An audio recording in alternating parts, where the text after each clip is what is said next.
الحمد لله وكفى وسلام على عباده الذين اصطفى أما بعد فقد قال رسول الله صلى الله عليه وسلم إن لكل قوم عيدا وهذا عيدنا أو كما قال رسول الله صلى الله عليه وسلم बुजुर्गान मोहतरम আল্লাহ রাব্বুল আলামিন আমাদেরকে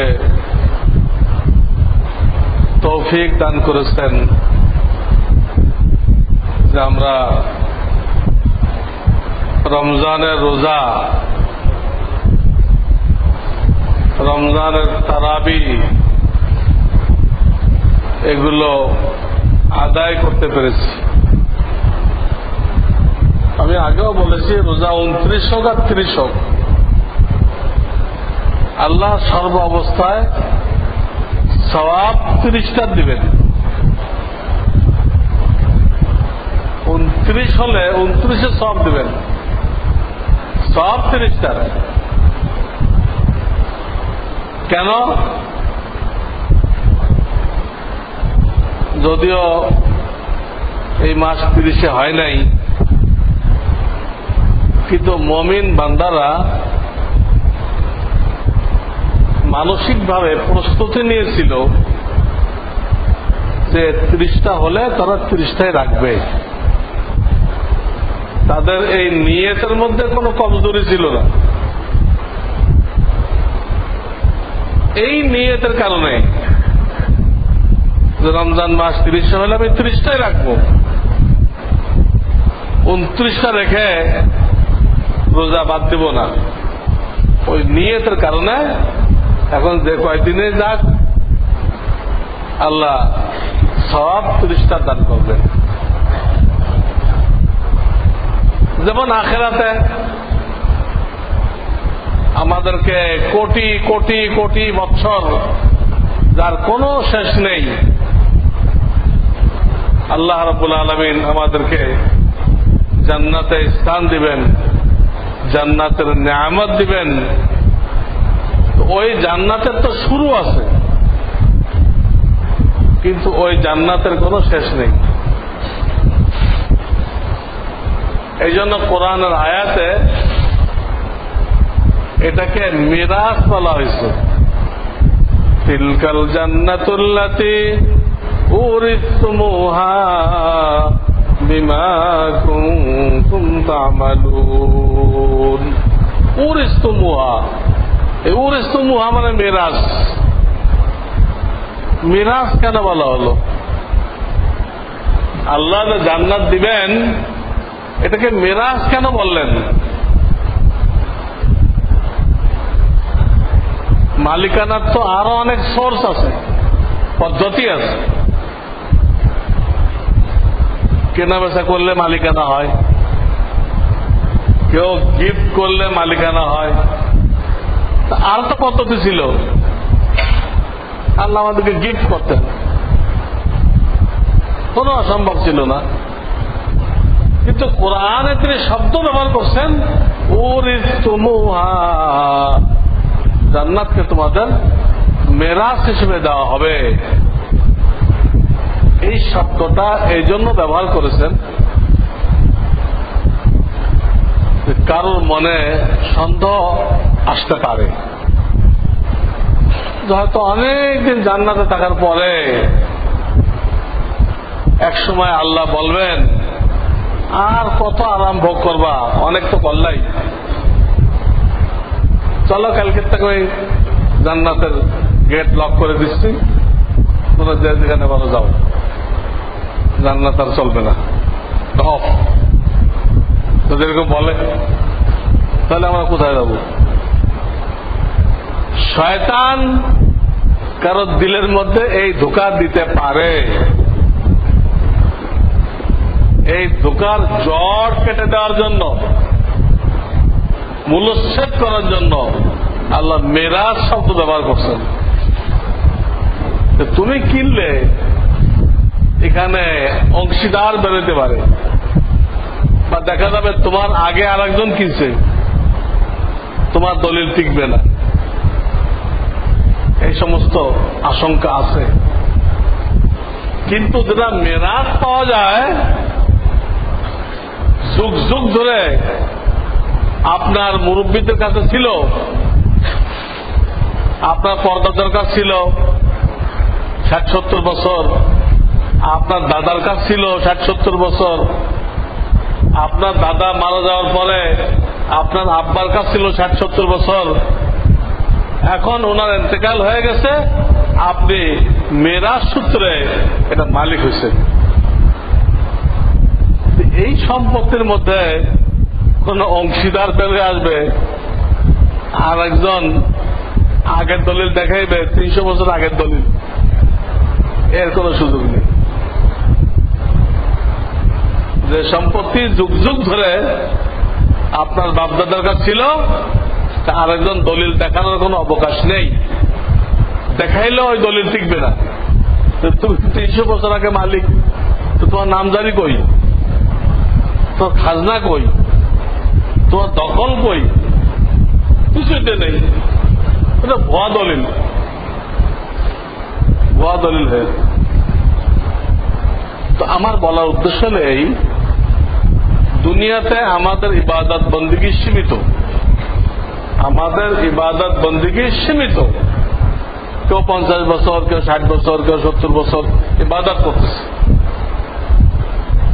কিন্তু এর বিনিময়ে আল্লাহ যে জান্নাত দিচ্ছেন ওটা কিন্তু সীমিত না। জান্নাতে আপনি যত বছর ইবাদত করছেন অত বছর থাকতে পারবেন, তারপর ছেড়ে দিতে হবে, এরকম না। ইবাদত যে কয় বছর করছে, ঈমান নিয়ে মারা গেছে, তো কোনদিন তাকে জান্নাত ছাড়তে হবে। আমার ছেলে 2-3 দিন আগে শহীদ হয়ে গেছে, 30 বছর বয়স ছিল, সে শটফট আল্লাহর কাছে পৌঁছে গেছে। আমরা আল্লাহর মেহরবানি লম্বা হায়াত পাড়ি দিচ্ছি, কিন্তু গন্তব্যস্থল তো এক। যে 30 বছরে খেলো তাকেও আল্লাহ বের করবেন না, যে 80 বছর ইবাদত করলো তাকেও আল্লাহ বের করবেন না। সবাইকে স্থায়ী জান্নাত দান করবেন। এখানেও এই প্রশ্ন যে আমাদের ইবাদত তো ক্ষণস্থায়ী, অল্প, তাহলে আমরা স্থায়ী জান্নাতের মালিক কিভাবে হইলাম? কোটি কোটি কোটি কোটি বছর যার কোন শেষ নেই, মালিক কেমনে হইলাম? ওই আগের জব 29 রোজা রেখে 30 রোজা সব কেন পাইল? নিয়ত কি ছিল? 29টা রাখবো। আমরা হায়াত দেয়া যায় পাই, আমাদের নিয়তটা কি? যে আল্লাহ যতদিন আমাকে রাখে আমি আল্লাহর পথে থাকবো। সালমান ফার্সি 350 বছর হায়াত পাইছে, একজন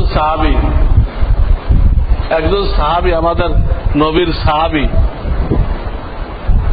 350 বছর হায়াত পাইছে। এইরকম কেউ তো লম্বা হায়াত পায় একজন মুমিন, তো তার নিয়ত এটা যে আল্লাহ যতদিন আমাকে রাখে দুনিয়ায় আল্লাহর পথেই থাকবো।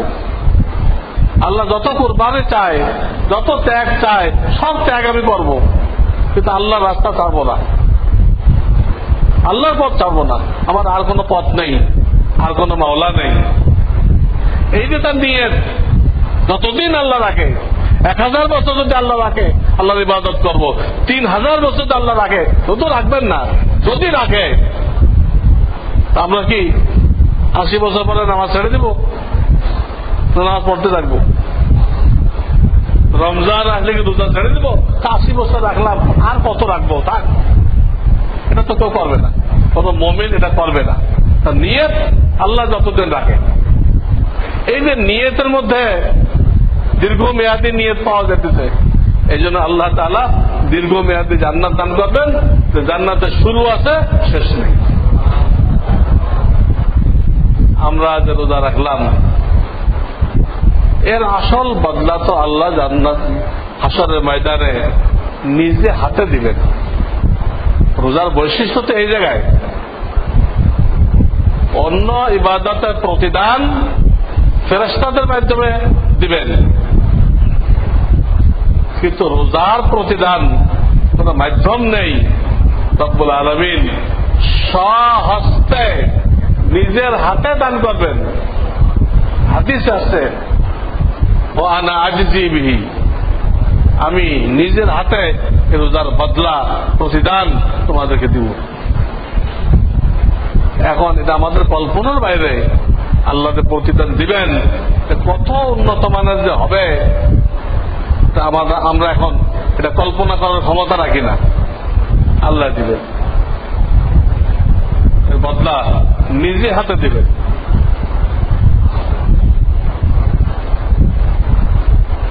বিশেষ করে জান্নাতের যত খানা পিনার নিয়ামত, জান্নাতের এক এক নিয়ামত এক এক ইবাদতের বিনিময়। যেমন জিকিরের বিনিময় জান্নাতের বিল্ডিং তৈরি হয়, জান্নাতের বিল্ডিং তৈরি হয়। বান্দা জিকির করতেছে, বিল্ডিং তৈরি হয়েছে। জিকির বন্ধ করতেছে, ফেরেশতারা বসে রয়েছে। বলে বসে রয়েছে, মাল ম্যাটেরিয়াল তো আসতেছে না। আবার জিকির শুরু করছে, আবার শুরু হয়েছে। এক এক নিয়ামত এক এক ইবাদতের বিনিময়। জান্নাতে খানা পিনার যত নিয়ামত, খানা পিনার হাজারো নিয়ামত থাকবে জান্নাতে, ওটা কিন্তু এই রোজার বদলে। খানার যত নিয়ামত এটা রোজার বদলে। কুলু আশরাবু বিমা আসলাফতুম ফিল আইয়ামিল খালিয়া। আল্লাহ বলবেন, ওই যে খালি দিনগুলো খাও নাই, ওই দিনগুলোর বদলে আজকে খাও। তোমার যে দিনগুলো খালি গেছে, আমরা বাংলায় খালি কই না? হ্যাঁ, এটা আরবি শব্দ। কোরআন আয়াত পড়লাম, তো খালি কইল। কুলু আশরাবু বিমা আসলাফতুম ফিল আইয়ামিল খালিয়া। তোমাদের দিনগুলো খালি গেছে, দিনে খাইতে পারো নাই, আল্লাহর হুকুমের কারণে খাইতে পারো নাই, না খাইছিলে। ওই দিনগুলোর বদলে আজকে খুব খাও, খুব খাও, খাও। খানার নিয়ামত এটার বিনিময় হবে। তো রোজার আসল বিনিময় আল্লাহ জান্নাতে দিবেন নিজের হাতে। দুনিয়াতে একটু খুশি করার ব্যবস্থা করছেন এই ঈদের দ্বারা, আসল খুশি হবে জান্নাতে। তারপরে দুনিয়াতে মুক্ত ছেড়ে দেন নাই, একটু খুশি করার ব্যবস্থা করছেন। কারণ আজকে ঈদ উল ফিতর, আজকের এই ময়দানে, আজকের ঈদের জামাত সামনে নিয়ে আল্লাহ রাব্বুল আলামিন মাসুম নিষ্পাপ ফেরেশতাদেরকে বলতেছে, হে ফেরেশতারা, আমার এই বান্দাগুলো কত কষ্ট করে তারা রোজা পালন করছে, এদের কি প্রতিদান দেওয়া দরকার, বিনিময় কি দেওয়া দরকার? ফেরেশতারা বলে, আল্লাহ এদেরকে পরিপূর্ণ বিনিময় দিয়ে দেন। এদের হয়তো কিছু ত্রুটি আছে, ভুল ভ্রান্তি আছে, ওটা আপনি মাফ করে দেন, দিয়ে এদেরকে একদম 100% নাম্বার দিয়ে দেন। 100% ফেরেশতারা বলে। তখন আল্লাহ রাব্বুল আলামিন ফেরেশতাদেরকে সাক্ষী রাখেন। সাক্ষী রেখে কত যে কসম খাইছেন আল্লাহ। আল্লাহর কি কসম খাওয়া লাগে? আমরা কোটি কোটি কোটি কোটি কসম খাইলে যা হয়, আল্লাহ নর্মাল করলে তার থেকে শক্তিশালী। আমরা জালেম, জালেম গুলোকে বোঝানোর জন্য আল্লাহ কসম খাইছে। তাই একটা দুটা না, ওয়াইজ্জাতি وجلالي وارتفاع مكاني وعلوي এতগুলো কসম খাইছেন একটাও লাগে না আপনাকে আমাকে বোঝানোর জন্য এতগুলো কসম খেয়ে বলতেছেন উজিবান্নাকুম আজকে তোমাদের দোয়া করবা আমি তোমাদের দোয়া কবুল করে নিলাম এতগুলো কসমকে বলতেছে তারপরে বলতেছে কদ গফারতু লাকুম তোমরা এমন অবস্থায় ঘরে ফিরে যাও তোমাদের সকলকে যারা রোজাদার ছিলে আমি তাদের সকলকে মাফ করে দিচ্ছি ইরজিউ কদ গফারতু লাকুম ফাবাদদালতু সাইয়্যাতিকুম হাসানাত আর তোমাদের যে ভুল ত্রুটি ছিল অনেক ইবাদত হয় নাই গলত ওইগুলো আমি সঠিক ইবাদত দ্বারা পরিবর্তন করে অতন নেকি দিয়ে দিলাম আমাদের বহু ইবাদত ভুল থাকে না রোজা রেখে কোনো গুনাহ না করার কথা কিন্তু আমরা কি করি না তার সময় এমন ভাবে শুনতে হবে যে আবেশ আমাদের পড়তেছে একটা অক্ষরও যেন না ছোটে কিন্তু আমরা মাঝে মধ্যে অন্য মনস্ক হয়ে কি কিছু ছোটে না আমাদের ইবাদত ত্রুটিপূর্ণ যে কারণে আল্লাহ যদি গ্রেফত করতেন পাকড়াও করতেন তা কোনো বেইনসাফি হতো না আল্লাহ পাকড়াও করলে কোনো বেইনসাফি হইতো না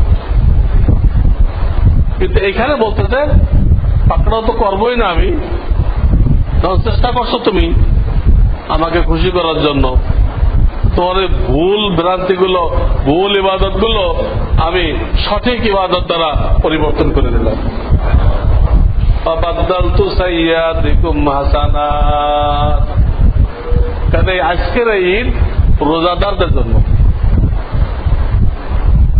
ইচ্ছা করে রোজা রাখে নাই হোটেলে বসে খাইছে তাদের কোনো ঈদ নেই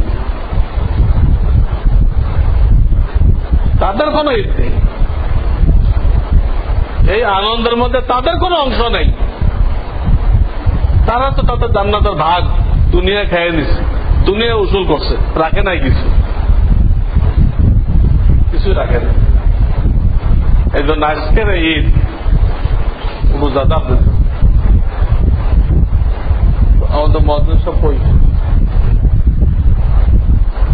হ্যাঁ রুমাল চালাই দেন আমার বয়ান চলতে থাকবে রুমাল চালাই দেন ঈদগাহের জন্য এটা এখন আমাদের ঈদগাহ কিন্তু আমাদের কন্ট্রোলে কোনো মাঠ নেই যারা পারেন সহযোগিতা করেন তো বলতেছিলাম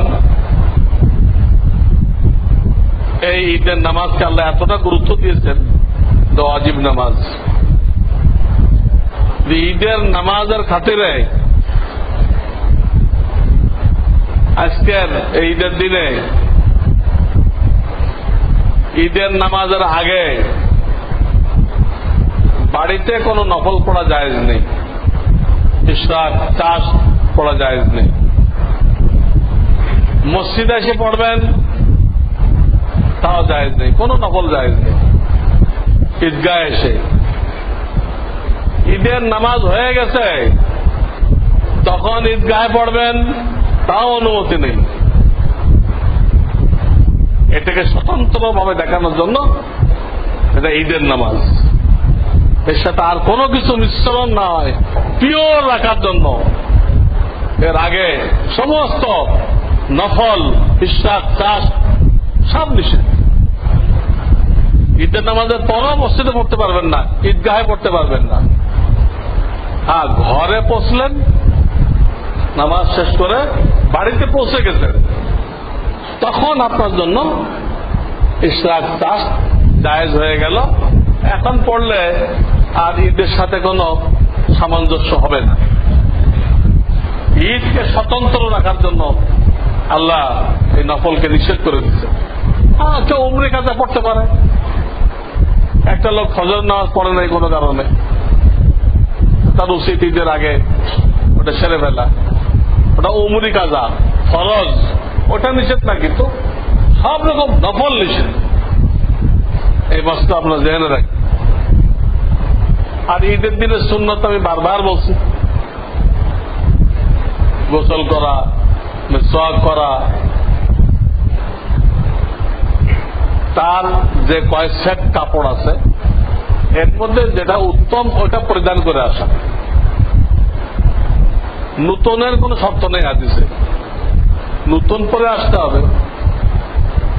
আমার তো সব নূতন জরুরি, খালি কাপড় না, হাত পালন করতে আরম্ভ করে সব নূতন। এলে আমাদের মন করা হাদিস আছে, তোমার যা লেবাস আছে এর মধ্যে যে সেটটা উত্তম ওটা পরে আসো।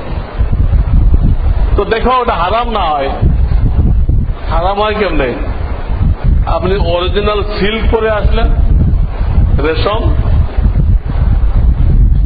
অরিজিনাল সিল্ক রেশমের কাপড় আড়ং বিক্রি করতেছে। আড়ঙের কাজই তো আমাদেরকে হারামের ভিতরে ডুবানো, তাদের কাজ। তারা ঠিকাদারি নিচ্ছে। আগে যখন শাসন করতে চাইছিল 200 বছর, তখন যে প্যান্ট দিয়ে গেছে আমাদেরকে, টাকনুন নিচ্ছে। এটা হারাম, লানতের পোশাক, লানতের পোশাক। তাহলে টাকনুন নিচ্ছে হইতে পারবে না, রেশম হইতে পারবে না, স্বর্ণ হইতে পারবে না। ঈদের দিন মনে করে আপনি স্বর্ণের চেন পরে আসছেন, চেন পড়তে পারবেন না। আপনার যদি বিয়ে হয়, অনেকে বিয়ে করে নাই, তাদের বিয়ে হবে, তারা বিয়ের দিনও পড়তে পারবে। আমি যখন এই মশলা বলি, অনেক যুবক আশ্চর্য হয়ে যায়, হুজুর বিয়ের দিনে পড়া যাবে না? না, বিয়ের দিনে পড়া যাবে না। হারাম তো সব দিনে হারাম, হারাম সব দিনে হারাম, এটা চলবে না। এই হল লেবাস। তারপরে খুশবু ব্যবহার করতে হবে। সৎকায় ফেতর না দিয়ে থাকলে ঈদে আসার আগে তা দিতে হবে। দিয়ে এক রাস্তা দিয়ে আসবে, আর এক রাস্তা দিয়ে ফিরবে।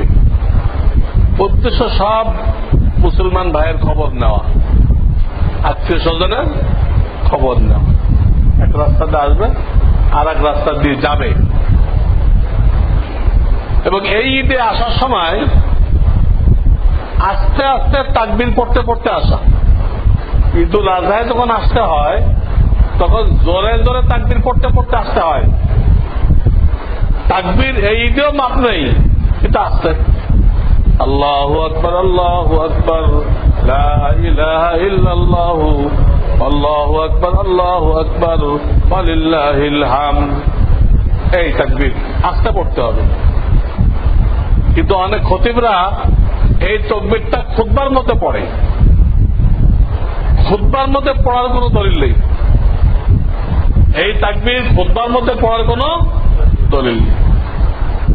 অথচ 100 জন খতিবের মধ্যে 99 জন খতিব এটা খুতবার মধ্যে পড়ে। মাসআলা না জানার কারণে খুতবার মধ্যে পড়া যাবে না। পয়লা খুতবা শুরুতে শুধু আল্লাহু আকবার, আর কিছু না। এটা 9 বার পড়তে হবে, আর নাই কিছু।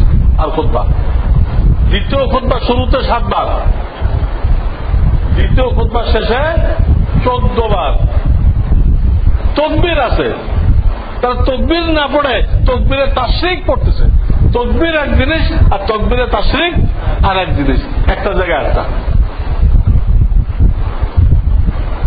আপনাকে তাকবীরে তাহরিমা পাইতে ফাতিহা পড়তে বলা হয়েছে।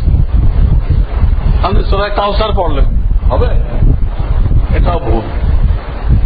তো তাকবীর পড়তে পড়তে ঈদগাহে আসবে। ঈদগাহ আসার পর যখন নামাজ শুরু হবে, তখন নামাজের নিয়ত করবে ঈদ উল ফিতরের ওয়াজিব নামাজ এই ইমামের পিছনে পড়তেছে। 6 তাকবীরটা মুখে বলা কোনো জরুরি না, 6 তাকবীর দিতে হবে, দেওয়া জরুরি, কিন্তু আগে বলা কোনো জরুরি না। সাধারণ নামাজের নিয়তে যারা আরবি নিয়ত করে তারা বলে মুতাওয়াজ্জিহান ইলাল জিহাতিল কাবাতিশ শরীফা, এটা আসলে বলার জিনিস না। আমি কিবলামুখী হইয়া নামাজ পড়ে দিয়েছি, তা বলার জিনিস না। আপনাকে কিবলামুখী হয়ে পড়তে হবে, কিবলামুখী হয়ে পড়তে হবে, কিন্তু নিয়তের কোনো অংশ না। 6 তাকবীরও নিয়তের কোনো অংশ না, কিন্তু 6 তাকবীর দিতে হবে। 6 তাকবীর ওয়াজিব। নিয়ত শুধু এতটুক, ঈদ উল ফিতরের 2 রাকাত ওয়াজিব নামাজ এই ইমামের পিছনে পড়তেছে, এইলো নিয়ত। নিয়ত করার পরে ইমাম সাহেব প্রথম তাকবীরে তাহরিমা বলবেন, বলে হাত বাঁধতে ফেলবেন। আপনারাও তাকবীরে তাহরিমা বলে হাত বাঁধতে ফেলবেন। বাঁধতে সবাই ছানা পড়তে হবে। কি পড়তে হবে? ছানা। ছানা পড়ার পরে ইমাম সাহেব আরো 3টা তাকবীর দিবেন, আপনারাও 3টা দিবেন। ওই 3টার প্রথম 2টাতে হাত ছেড়ে দিতে হবে। ওই 3টার প্রথম 2টাতে আমি নবীজির সুন্নত তরিকা বলতেছি, হাত ছেড়ে দিতে হবে। 3য়টায় বাঁধতে হবে। ভাবলেন যে আপনাদের আর কোনো কাজ নেই শোনা ছাড়া, এখন কাজ ইমাম সাহেবের। উনি আউযুবিল্লাহ পড়বে, বিসমিল্লাহ পড়বে, পড়ে জোরে কেরাত পড়বে, ফাতিহা পড়বে, সূরা মিলাবে, মিলে যথারীতি রুকু করবে, সিজদা করবে, এগুলো করবে। প্রথম রাকাত হয়ে গেল। 3য় রাকাতে উঠে ওই আগের নিয়মে সূরা ফাতিহা পড়বে, জোরে আওয়াজ করে সূরা মিলাবে, এগুলো হয়ে গেল। এরপরে রুকুতে যাওয়ার আগে 3টা বেশি তাকবীর, যেটা এই নামাজের জন্য লাগবে, 3টা বেশি তাকবীর, জায়েদ তাকবীর বলবে। ওই 3টাতে হাত ছেড়ে দিবে। প্রথম রাকাতে 3টায় তো 2টা হাত ছিল, শেষেরটা বাজছে। 2য় রাকাতে রুকুর আগে 3টা কি করবে? হাত ছেড়ে দিবে। 4র্থ তাকবীর দিয়ে ইমামের সাথে কোথায় যাবে? 4র্থ তাকবীর দিয়ে। অনেকের নিকটে নর্মাল সময় এই রুকুর তাকবীর সুন্নত, রুকুতে যাওয়ার তাকবীর কি সুন্নত, কিন্তু ঈদের নামাজের মধ্যে রুকুতে যাওয়ার তাকবীর ওয়াজিব অনেকের নিকট। এই তাকবীর যেন আমাদের ভুল না হয়। এবার রুকু করা হবে, রুকু থেকে ওঠা হবে, বাকি নামাজ নর্মাল। নামাজ শেষ হওয়ার পরে একবার তাকবীরে তাসবিহ পড়ে নেওয়া হবে, আল্লাহু আকবার, আল্লাহু আকবার, লা ইলাহা ইল্লাল্লাহু, আল্লাহু আকবার, আল্লাহু আকবার, ওয়ালিল্লাহিল হামদ।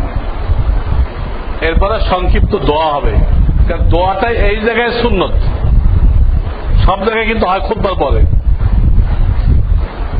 ঢাকা শহর জরিপ করেন, 99% মসজিদে খুতবার পরে দোয়া হয়। এগুলো আমাদের জাহালাত। কিতাবে লিখছে খুতবার পরে কোনো দোয়া নেই, তো দোয়া করতে হয় নামাজে পরে দোয়া। নামাজে পরে দোয়া হয়ে যাবে। এই দোয়াতে কিন্তু আপনারা কেউ উঠে চলে যাবেন না, কারণ 2 খুতবা হয়ে গেছে। এই খুতবাও তো ওয়াজিব, এর অনেক সব। এই সবটা না নিয়ে কেন যাবেন? নামাজের পরে সংক্ষিপ্ত দোয়া হবে, এই দোয়ার পরে 2টা খুতবা দেওয়া হবে। 2 খুতবা শেষ, ঈদ উল ফিতরের কাজ শেষ। কোন কোলাকুলি নেই, কোলাকুলির ভিড় লেগে যায় না? এটা ঈদের কোন সুন্নত না, এটা হলো কারোর সাথে অনেকদিন পর যদি দেখা হয় সাক্ষাতের সুন্নত। কোলাকুলিটা সাক্ষাতের সুন্নত। কারোর সাথে অনেকদিন পরে দেখা হলো তার সাথে করতে পারেন,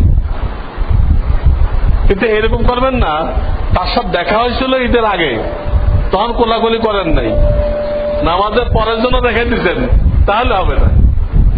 নামাজের আগে যখন দেখা হলো তখন কোলাকুলি করেন নাই কেন? তাহলে আপনি নামাজের পরে কোলাকুলি করাকে সুন্নত মনে করেন? আপনার জানার মধ্যে ভুল আছে, আগে করলেন না কেন? হ্যাঁ, যার সাথে পরে দেখা হবে তার সাথে করেন, আর যাদের সাথে প্রত্যেক দিন দেখা হইতে তাদের সাথে করে কোলাকুলি নেই। সাক্ষাতের জন্য সাক্ষাতের সময় সালাম মুসাফা আছে, এটুক তো করাই যায়, সালাম মুসাফা কোলাকুলি নেই। এরপরে সব কাজ শেষ হয়ে গেল, ভিন্ন রাস্তা দিয়ে বাসায় চলে যাবেন, যে নিজেও খানাপিনা করবেন, বন্ধু বান্ধব আত্মীয় স্বজনকেও খাওয়াইবেন। ঈদের দিনে খুশি প্রকাশ করা একটা ইবাদত। ঈদের দিনে একটা লোক যদি মন মরা থাকে দেশের শরিয়াতে গুনার কাজ করবে।